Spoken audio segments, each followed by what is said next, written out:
Welcome to बाग बहार garden. दोस्तों, ground cherry, golden berry और फैसिलेस बहुत ही प्यारा फ्रूट है।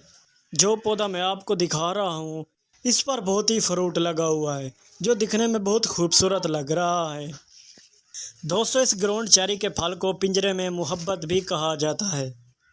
ये इसलिए कहा जाता है, जो आपको इस फ्रूट पर खोपड़ियाँ नज़र आ रही हैं, इनके अंदर छोटा सा बारीक सा खूबसूरत फ्रूट होता है।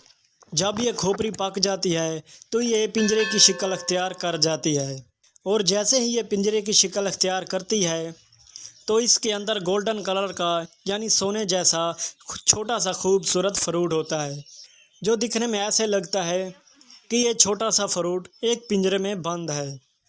इसलिए इसको पिंजरे में मोहब्बत के नाम से जाना जाता है। दोस्तों, इस पर जो फ्रूट है ये अभी पका हुआ नहीं है। दोस्तों, जब ये पक जाता है तो इसकी जो खोपड़ी है वो पीली हो जाती है, यानी गोल्डन कलर में तब्दील हो जाती है। जो इसमें छोटे छोटे से फ्रूट होते हैं वो भी गोल्डन कलर में तब्दील हो जाते हैं। ऐसे लगता है जैसे ये सोने की गोलियां हों, जो देखने में बहुत ही खूबसूरत लगती हैं। इस पौधे की हाइट 2 से 3 फुट होती है।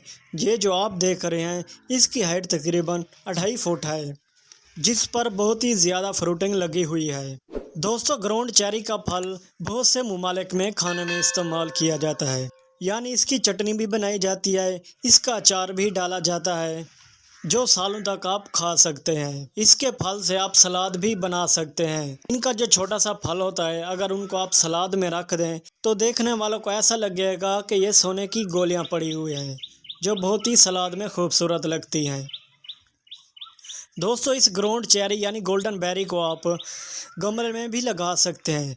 ये पौधा गमलों में भी अच्छी तरह ग्रोथ करता है और फल भी देता है।